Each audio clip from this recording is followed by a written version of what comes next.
નમસ્કાર, સમાચારોમાં હું છું આપની સાથે હિરલ મહેતા। મંત્રીમંડળ વિસ્તરણને લઈને મહત્વના સમાચાર। સાંજે 5 વાગ્યા સુધીમાં મંત્રીમંડળના કોણ હશે ચહેરા તે સ્પષ્ટ થશે। સીએમ નિવાસસ્થાને યોજાનારી બેઠકમાં મોટી કાર્યવાહી। જે પ્રધાનોને ડ્રોપ કરવામાં આવશે તેમની પાસેથી રાજીનામા લેવામાં આવશે। જે ધારાસભ્યો પ્રધાન તરીકે શપથ લેશે તેમને મોડી રાત્રે જાણ કરાશે। 3 થી 4 કોંગ્રેસમાંથી ભાજપમાં આવેલા ધારાસભ્યોને સ્થાન મળી શકે છે। મોટા ભાગમાં નવા પ્રધાનો મૂળ ભાજપના જ હશે। તમામ વર્ગ સમાજને ધ્યાનમાં રાખી જાતિ સમીકરણ જોવા મળશે। યુવા અને અનુભવી ચહેરાઓનું નવા પ્રધાનમંડળમાં મિશ્રણ।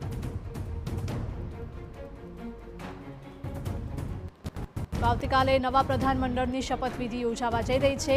હર્ષ સંઘવી અને ઋષિકેશ પટેલ મહાત્મા મંદિર પહોંચ્યા। સવારે 11:30 કલાકે મહાત્મા મંદિર ખાતે શપથવિધિ યોજાશે। રાજ્યપાલ શ્રી આચાર્ય દેવવ્રત મંત્રીઓને હોદ્દા અને ગોપનીયતાના લેવડાવશે શપથ। શપથવિધિમાં ભાજપ અધ્યક્ષ જેપી નડ્ડા રહેશે હાજર। કેન્દ્રીય ગૃહપ્રધાન અમિત શાહ પણ રહી શકે છે ઉપસ્થિત। શપથવિધિ પહેલા ભાજપના રાષ્ટ્રીય મહામંત્રી સુનિલ બંસલ ગુજરાતમાં આવશે।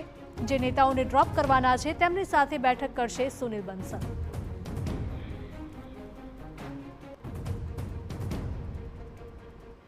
અમારા political editor Kinjal Mishra live જોડાયા છે વધુ અપડેટ સાથે। કિંજલ, મંત્રીમંડળ વિસ્તરણને લઈને આ એક બાદ એક મહત્વના સમાચારો સામે આવી રહ્યા છે। સાંજે 5 વાગ્યા સુધીમાં મંત્રીમંડળમાં કોણ કોણ હશે તે નામ પણ સ્પષ્ટ થઈ શકે છે।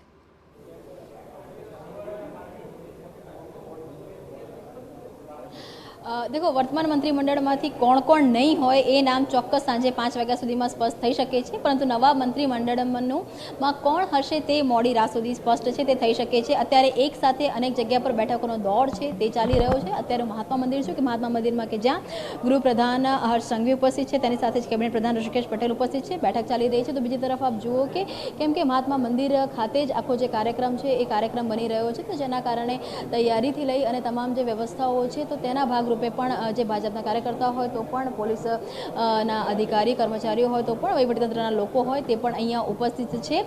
केम के 10,000 थी पण जेटला वधारे जे लोको छे तेनी साथेनो जे गैदरिंग छे ते अहींया थवानुं छे। 1.5 वर्ष चूंटणीने बाकी छे त्यारे एक जे मेसेज छे एक पर्क्युलेट करवानो ट्राय छे ते भाजप द्वारा थई रह्यो छे। फील गुड बतावવાનો प्रयास छे ते भाजप द्वारा थई रह्यो छे। ना तमामनी वच्चे पूर्ण कदનું મંત્રીમંડળ અસ્તિત્વમાં આવશે તે પ્રકારની પણ વાત છે। પૂર્ણ કદનું મંત્રીમંડળ એટલે કે मुख्य प्रधान सहित 26 જેટલા મંત્રીઓ છે પૂર્ણ કદનું મંત્રીમંડળ છે તે અસ્તિત્વમાં આવવાનું છે। તો તેની પહેલા જે ડ્રોપ થવાના જે નેતાઓ છે તે નેતાઓની સાથે પણ ચર્ચા છે તે કરવામાં આવશે। અને જ કારણસર છે કે મુખ્યમંત્રી નિવાસ સ્થાને જે બેઠક છે બેઠક બોલાવવામાં આવી છે। 3 વાગ્યાની બેઠક છે કે જેમાં સુનિલ બંસલ પણ ઉપસ્થિત રહેવાના છે। સુનિલ બંસલની વાત કરવામાં આવે તો તે ગુજરાત આવી ચૂક્યા છે અને જે સંગઠનાત્મક બેઠક 101 બેઠક છે તે અત્યારે તે હાલમાં લઈ રહ્યા છે।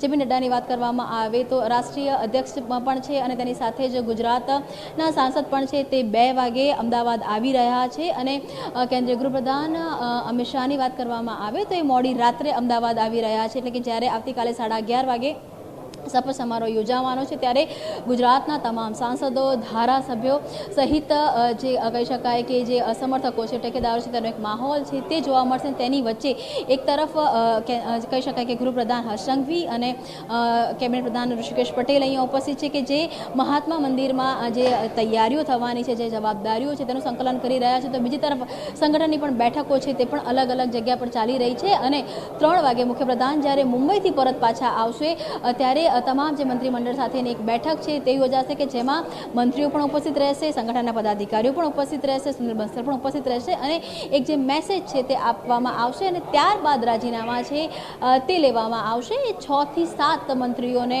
પડતા મૂકવામાં આવશે તેવું અત્યારે ચોક્કસ જોવા મળી રહ્યું છે। बिल्कुल किंजल, एवी पण चर्चा है कि कांग्रेसमांथी जे 3 થી 4 धारासभ्यो भाजपमां आवेला छे तेमने स्थान मळी शके छे। आ कया नाम होई शके छे, शुं लागी रह्युं छे?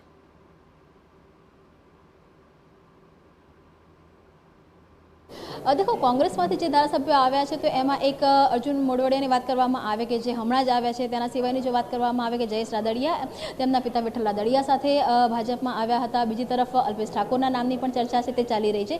પરંતુ છેલ્લા ઘણા સમયથી એવું જોવા મળી રહ્યું છે કે ભાજપના જે કાર્યકર્તાઓ હોય છે કે નેતાઓ હોય છે, તેમાં એક પ્રકારની લાગણી હોય છે કે કોંગ્રેસમાંથી જે પણ ધારાસભ્ય પક્ષપલટો કરીને ભાજપમાં આવતા હોય છે તેમને જે સારા પદ છે તે સરકારમાં મળતા હોય છે. હાલાકી સંગઠનમાં હજુ એ ત્યાં સુધી નથી પહોંચ્યું. સંગઠનમાં હંમેશા એવું માનવામાં આવે છે કે સંગઠનમાં કોંગ્રેસમાંથી આવેલા જે પણ નેતાઓ છે તેમને જે કી પોસ્ટ છે તે નથી આપવામાં આવતી, પરંતુ સરકારમાં આ વસ્તુ જોવા મળતી હોય છે. આ વખતે જ્યારે વિધાનસભાનું સત્ર મળ્યું હતું ત્યારે ટ્રેઝરી બેન્ચમાં પણ આ વસ્તુ જોવા મળી હતી કે કોંગ્રેસમાંથી જે ધારાસભ્ય ભાજપમાં આવ્યા છે તે મંત્રી હતા અને સતત તેમનો જે ગ્રોથ જોવા મળતો હતો અને એક લાગણી હતી તે ક્યાંક ને ક્યાંક નારાજગીવાળી લાગણી હતી, તો એ પણ આ વખતે દૂર થશે એવું જોવા મળી રહ્યું છે. જે સમાચાર મળી રહ્યા છે તે પ્રમાણે મૂળ ભાજપ ગોત્રના, મૂળ ભાજપના જે ધારાસભ્યો છે તેમનો સમાવેશ થશે. એટલે અત્યાર સુધીનો જે રેશિયો 60-40 અથવા તો 70-30 હતો એ રેશિયો ચેન્જ થઈ જશે અને એ જે રેશિયો છે તે 80-20 એટલે કે 80% એ લોકો હશે કે જે મૂળ ભાજપ ગોત્રના છે, જ્યારે 20% એ લોકો હશે કે જે કોંગ્રેસમાંથી ભાજપમાં આવ્યા છે. તો એ પ્રકારનો પણ એક બેલેન્સ જાળવવાનો પ્રયાસ છે તે પણ આ વખતના નવા મંત્રીમંડળમાં જોવા મળે. બિલકુલ. કિંજલ, માહિતી બદલ આપનો આભાર.